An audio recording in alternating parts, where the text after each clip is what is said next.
Hello, and welcome to Let's Play Hollow Knight.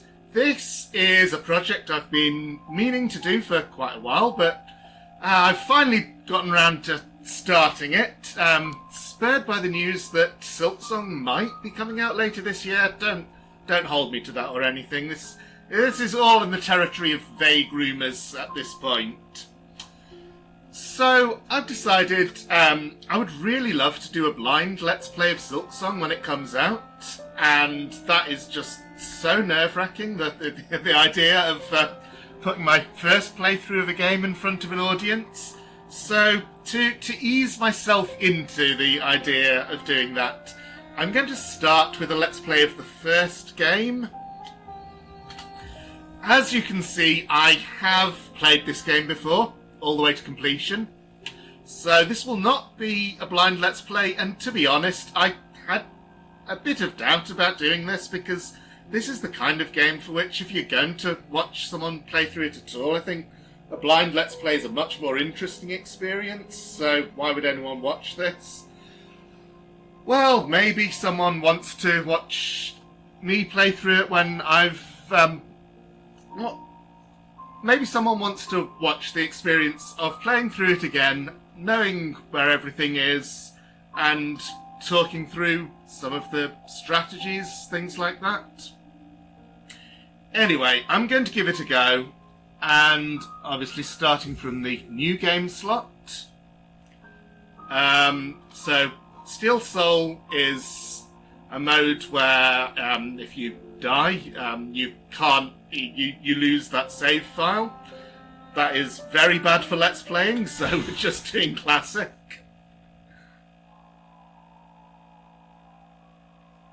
In wilds beyond, they speak your name with reverence and regret. For none could tame our savage souls, yet you the challenge met. Under palest watch you taught, we changed, base instincts were redeemed. A world you gave to bug and beast as they had never dreamed. So this is the opening of the game. It's very cryptic. Things will make sense later on, and I'm going to try not to explain too much.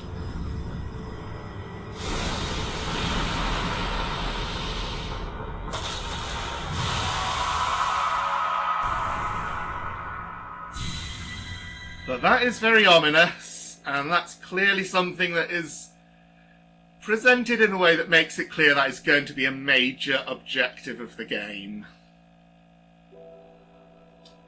And there's our character. A little traveller wandering along the road.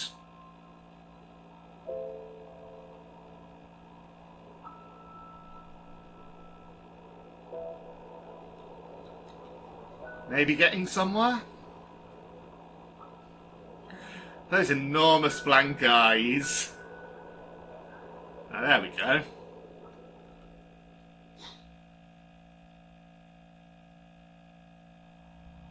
Yeah, great atmospheric opening. So that was our destination ahead. We're not quite there yet. But the game's given us an indication of which way to go, so in classic Metroidvania fashion, we're going to go the other way and see what's there. Can't get up there. Don't have a wall jump. I can jump on these background obstacles. So X is my attack button. It attacks in front of me in a little arc like that. And I can also attack up or down. And by attacking downwards on enemies and obstacles, you can bounce off them. It's usually called pogoing for obvious reasons. Higher beings, these words are for you alone. Your great strength marks you amongst us. Focus your soul and you shall achieve feats of which others can only dream. Okay, so that unlocks the soul meter in the top left, which fills up. I was trying to do a little shortcut by jumping onto that platform. It fills up each time you hit an enemy.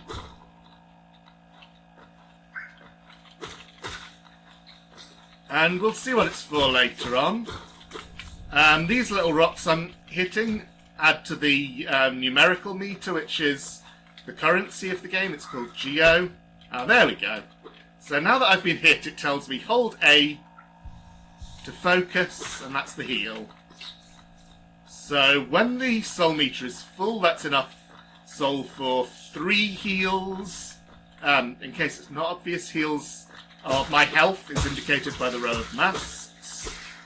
And the cocoon I just broke gives me 2 extra temporary masks. So many things that, that a new player wouldn't know. It's a little tricky to keep track of what I need to explain and what I don't. Or what I have already explained and what still needs explaining. So I paused just there to get this on screen. You can just see that the normal way to go from here is up, but it kind of hints that there's something here. And I can't jump across that, but using the pogo technique, we can cross. Higher beings, these words are for you alone. Within our lands do not hide your true form. Let all bask in your majesty, for only this kingdom could produce one such as you. Apparently I'm a higher being, whatever that means. And we've got our first charm. To equip a charm, open the charms menu while resting at a bench. Haven't even seen our first bench yet. Nor have we seen anything that money can be used for, but presumably that will happen when we get to the town. And we do have to go round again to get there. So, new players would probably not know about that pogoing, but you may find it by experimentation, or you might leave that and go the normal way and come back and find that charm later. That is one of the things really nice about this game. Higher beings, these words are for you alone. Beyond this point you enter the land of King and Creator. Step across this threshold and obey our laws.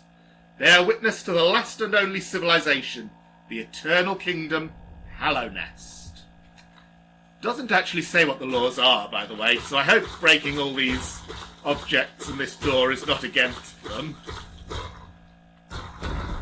Yeah, that's one of the things I really like about the game, the way that little secrets are hidden in these corners and you have to poke around to find them all. So I'm going to be showing some of those off in this playthrough, of course. And we've finally arrived at that town that we saw earlier. But it's all empty.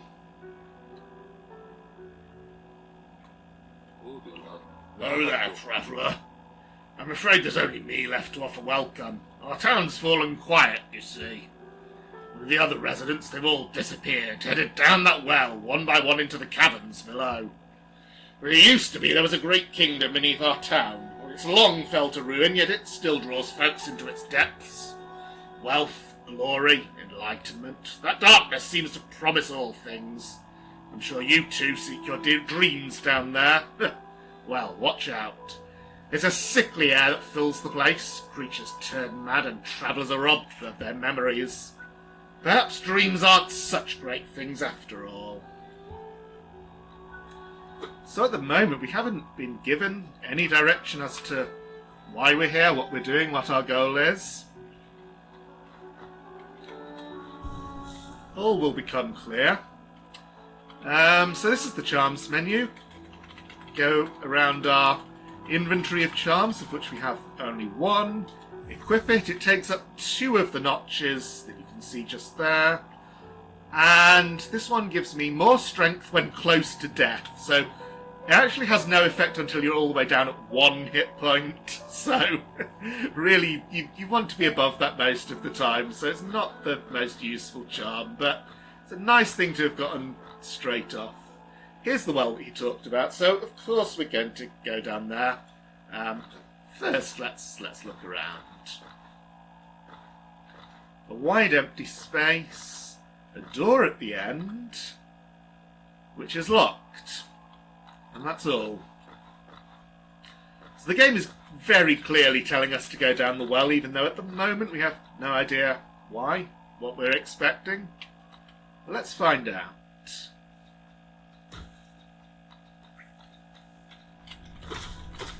This is the Forgotten Crossroads.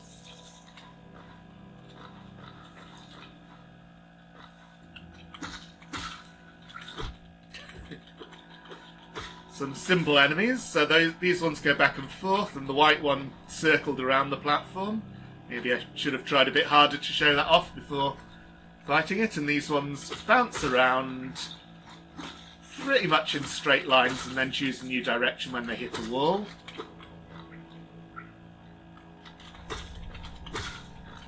Everything goes down in a couple of hits at this point. And there's a door over here.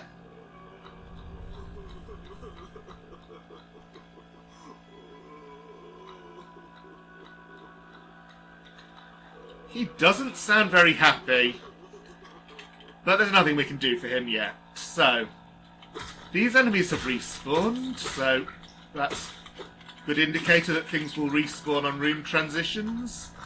And these platforms, this room is, I think, inspired by a very famous room in Metroid that has a series of mid-air platforms like this. Although in this case they've gone a bit... you can see that the platforms are actually held up by wires.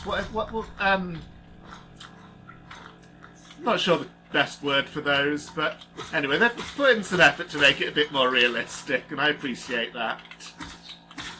I'm fighting some of the enemies while I'm talking just to get a bit more money, because over here is Cordofa. Hello there. Come down to explore these beautiful old ruins, don't mind me. I have a fondness for exploring myself. Getting lost and finding your way again is a pleasure like no other. We're exquisitely lucky, you and I. I'm a cartographer by trade, and I'm working on mapping this area right now. Would you like to buy a copy of my work so far? So I've played the game enough that I don't need the map, but honestly it's going to come in so handy for showing the viewers things, so I'm getting all the maps. A map can be a useful thing, but it alone won't show you where you are. If you're not the head for directions, I suggest purchasing a compass from my wife, Iselda. Well, she's just now opening our new map shop in Dirtmouth, selling all sorts of useful things to wanderers like yourself. She'll even sell some of my old maps from time to time. I pop back to see her whenever I finish mapping an area. She's always so excited to see me. So if I climbed back up now, I could go visit Zelda in the shop, but I do happen to know that 98 is not enough money to get anything there, so right now I won't bother. Let's go this way. Let's do left first, and then it's easier to remember where I've gone and where I haven't. So, up there, there's another Geo Rock that I can get to if I know the pogo trick.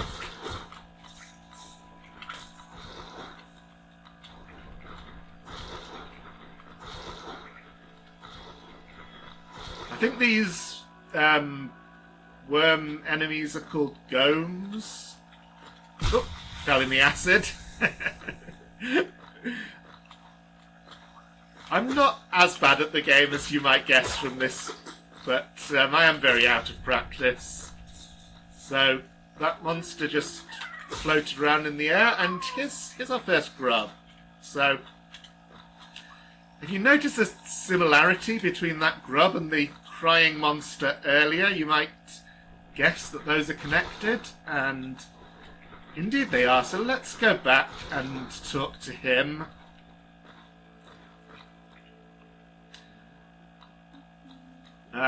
Can't get back up this shaft, but there are platforms on this side.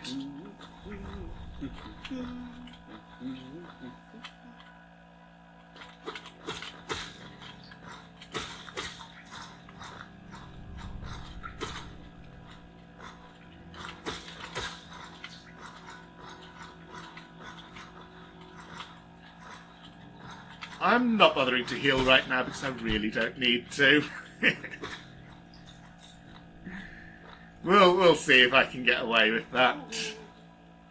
There we are. The grub has been freed and has come back home and filled one of these holes. And now he's happy. And gives us a little reward. Which is only 10 geo, but the rewards will get bigger later in the game, so definitely a good idea to come back to him if you find more and more of those grubs. I'll be trying to get them all, of course. Cornifer is still there. And this is the only way we haven't gone yet. So, up here there's more geo rocks. Stand in between those, you can break them both at once. And this is very well positioned. You're going to stand there to break the rock. And that's going to let you find the hidden wall if you didn't know about it. That is our first breakable wall, isn't it? So, lets you know that breakable walls are going to be a thing in the game.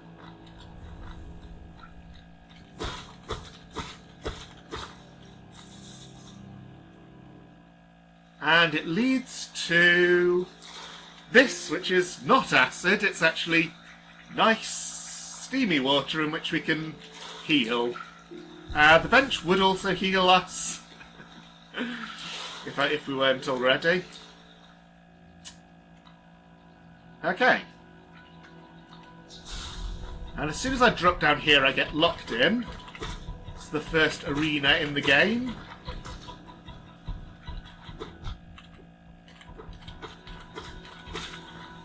These will shoot out blobs at very slow intervals. So it's pretty easy, but you have to defeat all the enemies before the doors open up again.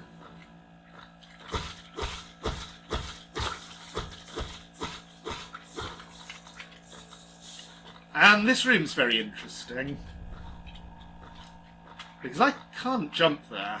Can't jump from lower down. Yeah. I can just about touch the wall, but you can see that I cannot possibly get on top of that. And from here I can get enough height, but not enough distance. So, definitely not getting up there. So, I mentioned this already, but this is a Metroidvania game, so we're going to be getting more abilities throughout the game that will allow us to reach places that were not reachable before. So one reason the map is very important is that you can mark where there's something to do later that you can't do now. And while I do appreciate that being in-game, it's a very good system.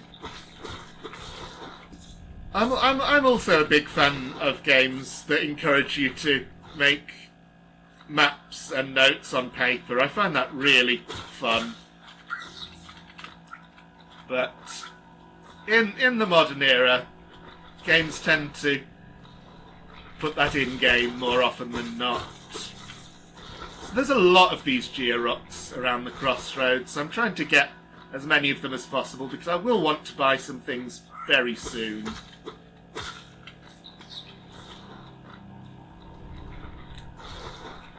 There is one over here that's a bit more risky.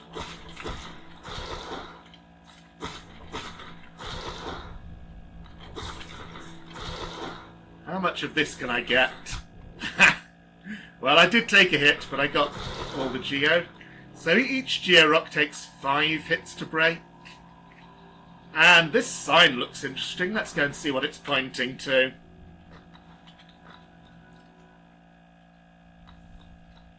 Bench. And... okay, this is our first stag station. Ring the bell.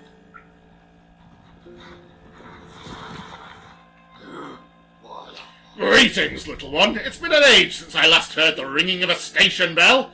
It echoed down the stagways and called me to you. For I've grown stiff and tired over these many years, and I've forgotten much but the sound of the bell will always call me back. These stagways stretch the depths of Hallownest. If you want to travel them, hail me from the platform. I'll take you where you need to go. So we can travel... I accidentally hit cancel. We can travel back to Dirtmouth now, and we get to ride the cute stag beetle. I think technically he's not a stag beetle, but he's called Stag in game, so... That opens one of the doors we walked past before that was closed at the time. Does Elderbug have anything new to say? I never thought I'd see such a thing. The stag station has opened.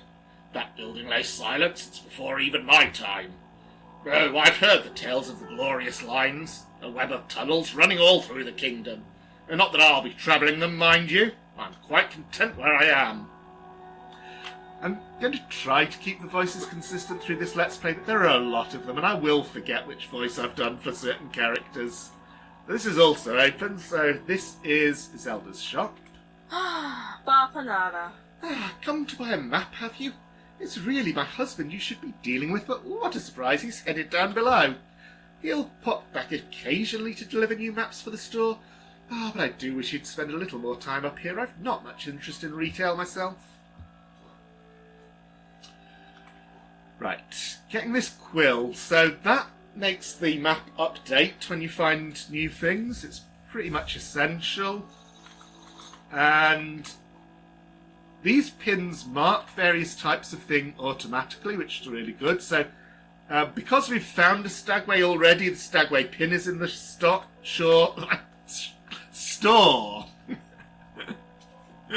Because we've found a hot spring, this pin appears in the store. But these are the interesting ones, because these let me place markers myself. So there are other markers beyond these that don't appear yet, because we haven't found any of the respective thing. And the Wayward Compass is a very nice charm that shows where the player is on the map. But can't afford that yet. So let's... so if I scroll left from the charm screen, I get to the inventory, where we have the quill that I've just bought, the old nail, so that's my weapon, the focus ability, and it's not clear yet what these are, although this one at least it should be possible to guess. And yeah, I can scroll down to Geo to get some flavour text about it. Made from fossilised, misspelt, shells of various forms. So what was I going to do? I was going to scroll left once more, and we get to the map. So I can now zoom in, and you see the vague outline map that Cornifer sells us. But I have just bought the quill, so next time I sit on a bench,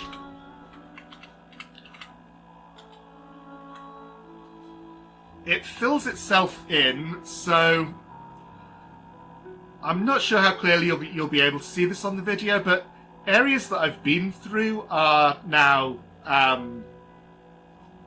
boxes with clear outlines and a fill colour, as opposed to the unvisited areas in the top right of the map, which are a kind of scratchy outline and black background. Two of the rooms with a scratchy outline show interesting features, so clearly I need to go there. And there are other passages to the side from the Grubfather room that I didn't visit. Unfortunately, that is one of the curses of playing this with hindsight. I know where I need to go and where I don't, so I will visit all of those, but for now, let's make our target to visit the two areas that are specially marked. Those are clearly important. And yeah, we can go back up the well at any time. Even though it's not really clear how we do it, I guess we climb up the chain. But yeah, that has illustrated the importance of currency, so we're trying to afford the compass as soon as possible, as well as other things. Temple of the Black Egg. And this is... well, it doesn't tell us his name yet, but this is Quirrell. Hello there, how delightful to meet another traveller on these forgotten roads. You're a short one, but you've a strong look about you. I'm Quirrell. I have something of an obsession with uncharted places. This ancient kingdom holds many fascinating mysteries, and one of the most intriguing of them is standing right before us. A great stone egg lying in the corpse of an ancient kingdom, and this egg, is it warm? Well, it certainly gives off a unique air. Can it be opened? There are strange marks all over it. I do so love a mystery, and who knows what other marvels lie even deeper below us. This door might look a bit familiar. Those 3 masks were seen in the prologue. Can't go further that way.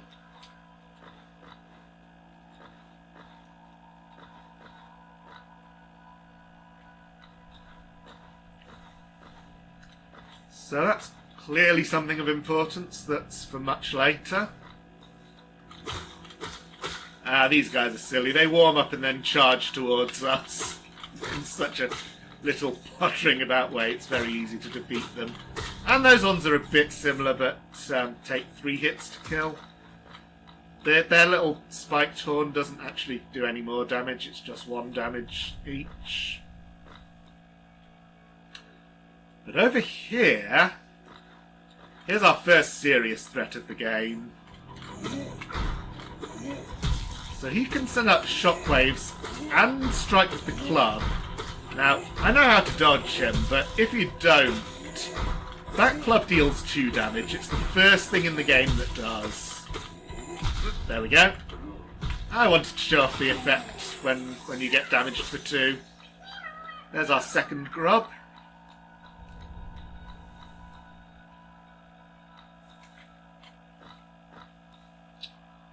And there's a door over here, so this is getting a bit off the beaten path. In fact, yeah, so if you can look at the map, I've just explored the area in the far top right corner, and I'm now just below that, so going off the map, so later when I get to the bench you'll be able to see that this room does get added to the map. Oh, bury my mother pale and slight, bury my father with his eyes shut tight, bury my sisters 2 by 2, and then when you're done, let's bury me too.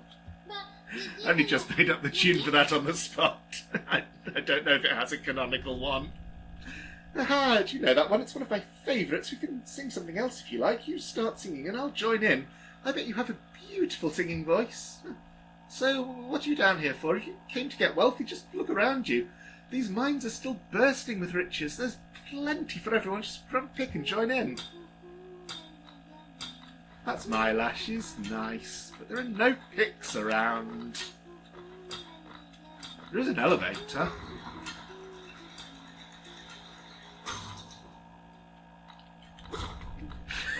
Another thing that we can break if we want.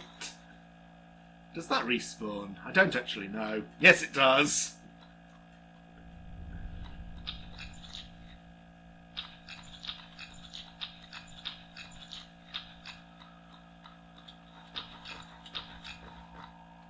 No comment.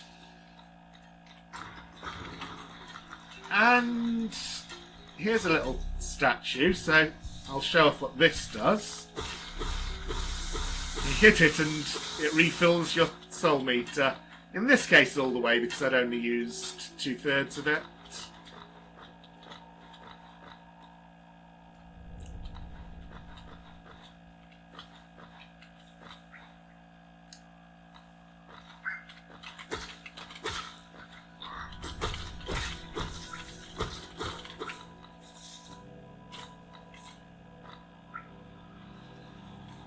And down here, our way is blocked. It's pretty easy to guess that that lever just down there would open these. Looking at the map again, so you can see this area is a loop, so if I'd come upwards from the stag, I would get to here. Well, I didn't, so those ceiling spikes can kill enemies. Let's go this way. And there's a nice trick for those. You can just walk under them and they'll jump over you harmlessly. You can attack them upwards through the platforms. Oh, another grub up there. Looks a little bit out of reach.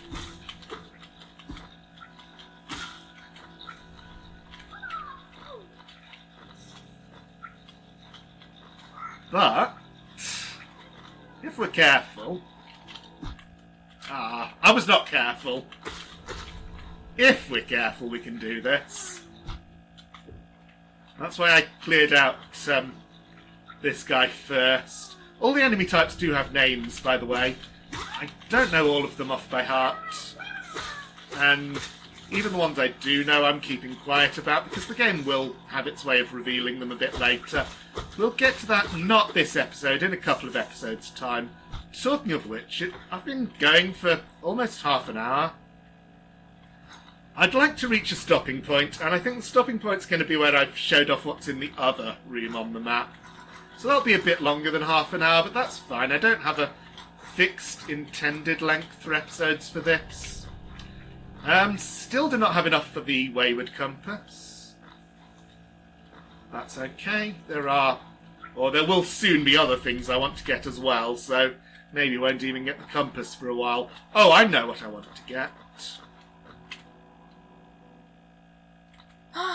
Bapanada. I want to get the second place it yourself marker. And now, when I sit on the bench, the places I've explored will be mapped. So, whoops. So let's place blue here. D for change marker, and red there. So, blue shows where we could not progress without some kind of extra jump mobility. Could be high jump, or double jump, or horizontal jump. And the red shows the shaky floor that obviously needs some kind of downwards attack that we don't have. I mean, I guess I could have tried jumping on it and attacking downwards with my nail, but I just know that that isn't the correct thing to do, so... Let's take the stag back.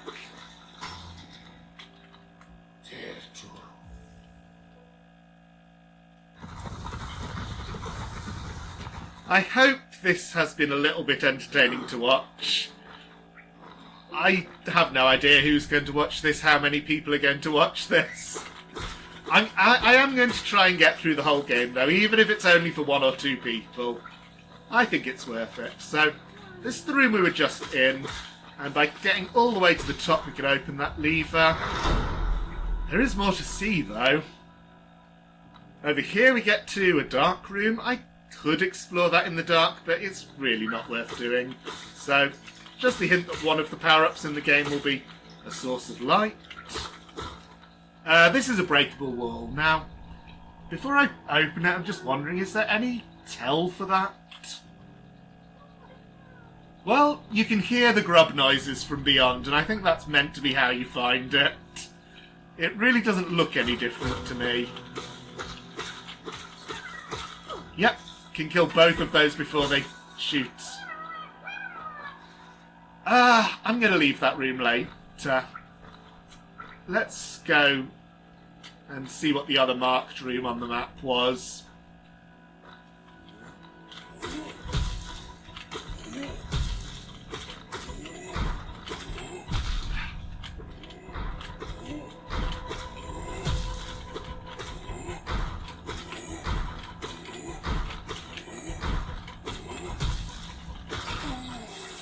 Those guys give quite a lot of geo for killing them, so that's why I stopped to fight him, even though it was optional.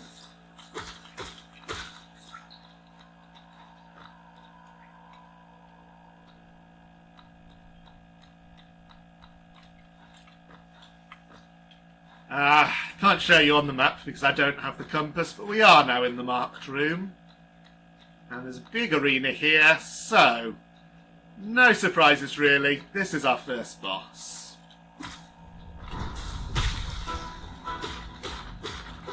Kills off the little enemies just to show how serious he is. So he's like an even bigger version of the guy we just fought. He's very slow, so easy to avoid his attacks. And after every so often he'll fall over, give you time to heal up, which is nice. Standing next to him and hitting upwards means I don't get knocked back by my own attack. These little boulders that fall from the ceiling can be knocked into him to do a bit more damage.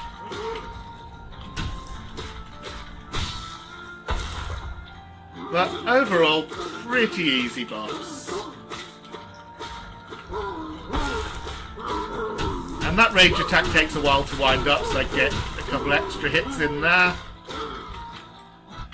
He only does 1 damage. It's very silly. The normal enemy does 2, but the boss does 1.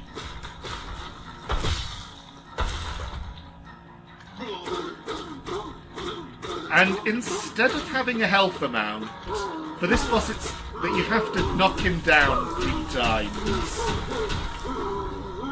After the 3rd time, his rage takes him through the floor, and he's just here helpless.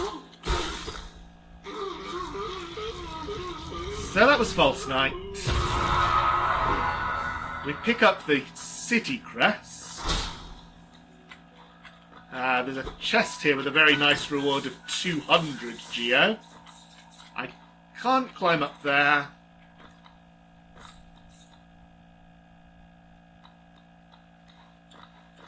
But this is a shortcut back to the Grubfather's room. And up here, notice all these little skulls on sticks on our way up. It's a little bit ominous. So, who might you be and what do you want with us? Well, that's going to be for next time.